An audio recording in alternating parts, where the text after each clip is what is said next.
আর S Bengali ক্লাসরুমে সকলকে স্বাগত। আজকের ভিডিওতে আমি পশ্চিমবঙ্গ প্রাথমিক শিক্ষা পর্ষদ অনুমোদিত তৃতীয় শ্রেণীর আমাদের পরিবেশ পাঠ্য বইটির 85 নং পৃষ্ঠা থেকে পড়াবো।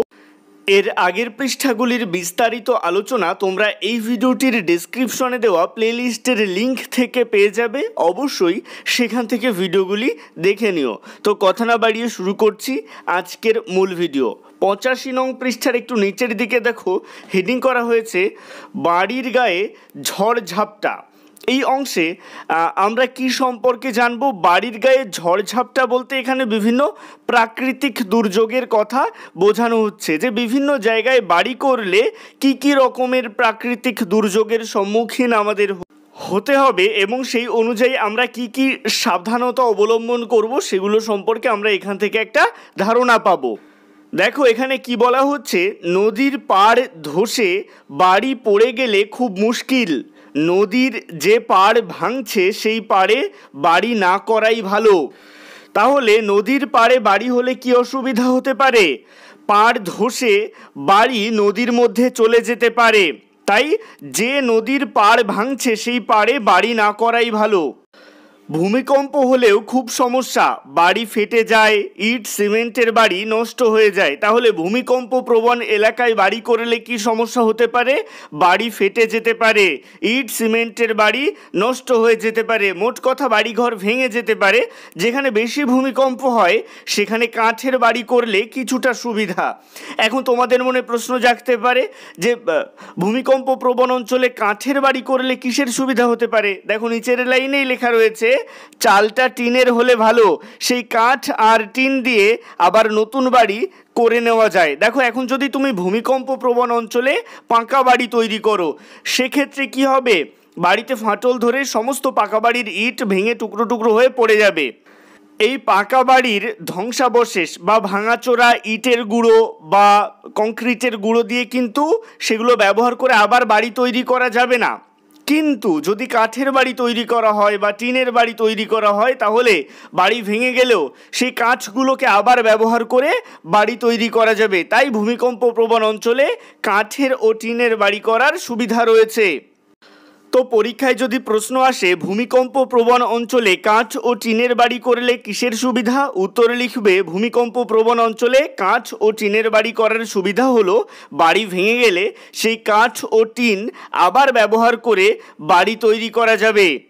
এরপরে বলা হচ্ছে যেখানে মাটির নিচ থেকে কয়লা তোলা হয় সেখানেও ধস নামে, বাড়ি বসে যায়। কয়লা তুলে কয়লার খাদ বালি দিয়ে ভালো করে বুঝিয়ে দিতে হয়।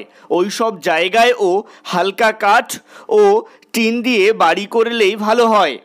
তাহলে ভালো করে বোঝো, কয়লা খনি অঞ্চলে আমরা জানি যে মাটির নিচ থেকে কয়লা খুঁড়ে তোলা হয়। এবার যেখান থেকে কয়লা তোলা হচ্ছে সেই খাদ যদি ভালো করে বালি দিয়ে বুঝিয়ে দেওয়া না হয় সেই খাদের জন্য উপরের মাটি সম্পূর্ণ বসে যেতে পারে, ঘরবাড়ি নিয়ে বসে যেতে পারে বা সেখানে ধস নামতে পারে।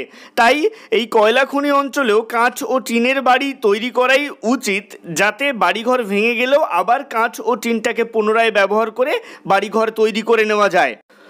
মরিয়ম ওর মেসোমশাইয়ের কাছে এসব শুনেছে, উনি কয়লা খনিতে কাজ করেন। মরিয়মদের গ্রামে বন্যা হয়, তাই আজকাল সবাই মেঝেটা খুব উঁচু করেছে।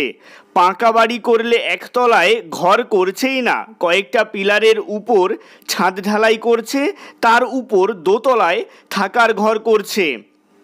যেহেতু মরিয়মদের এলাকায় খুব বন্যা দেখা দিচ্ছে তাই তারা এই রকম বাড়ি করছে, পিলার তুলে একতলার উপরে গিয়ে দুতলায় গিয়ে ঘর বানাচ্ছে যাতে বন্যার হাত থেকে বাঁচা যায়। এরপরে বলা হচ্ছে রূপকের দাদু থাকেন সাগরের কাছে, সেখানে খুব জোরে ঝড় হয়। তাহলে সাগরের পাশে বাড়ি বানালে কি সমস্যা হতে পারে?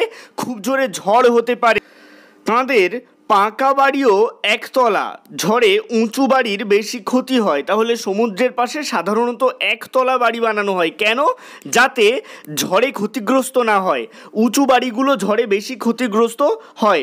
সব গল্প শুনে দিদিমণি বললেন, তবে দরকার হলে খুব শক্তপোক্তভাবে উঁচু বাড়িও করা যায়। সমুদ্রের পাশে যদি দরকার হয় তাহলে খুব শক্তপোক্তভাবে বানাতে হবে উঁচু বাড়ি। এরপরে বলা হচ্ছে দলে করি বলা বলি তারপরে লিখে ফেলি, দুর্যোগ প্রবণ অঞ্চলে বাড়ি করায় ক্ষতি বিষয়ে আলোচনা করে লেখো। কেমন জায়গায় বাড়ি? পাহাড়ি জায়গায়। কি কি দুর্যোগ হতে পারে? ধস নামতে পারে। কি কি ক্ষতি হতে পারে? ঘরবাড়ি ভেঙে যেতে পারে। কি সাবধানতা নেওয়া যায়?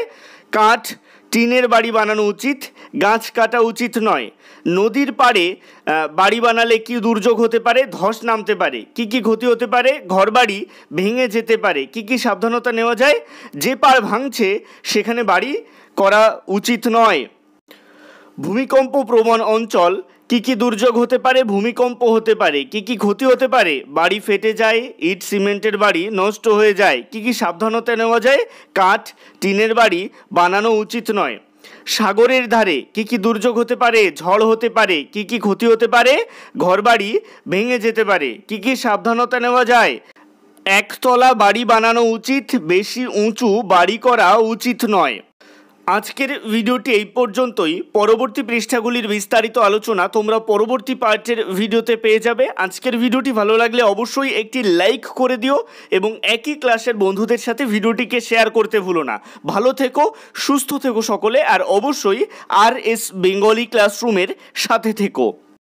সবশেষে একটাই রিকোয়েস্ট, এখনও পর্যন্ত যারা চ্যানেলটিকে সাবস্ক্রাইব করে উঠতে পারোনি তারা অবশ্যই চ্যানেলটিকে সাবস্ক্রাইব করে দিও এবং পাশে থাকা বেল আইকনটিকে প্রেস করে অল বাটনে ক্লিক করে দিও নতুন ভিডিওর আপডেট সবার আগে পেতে।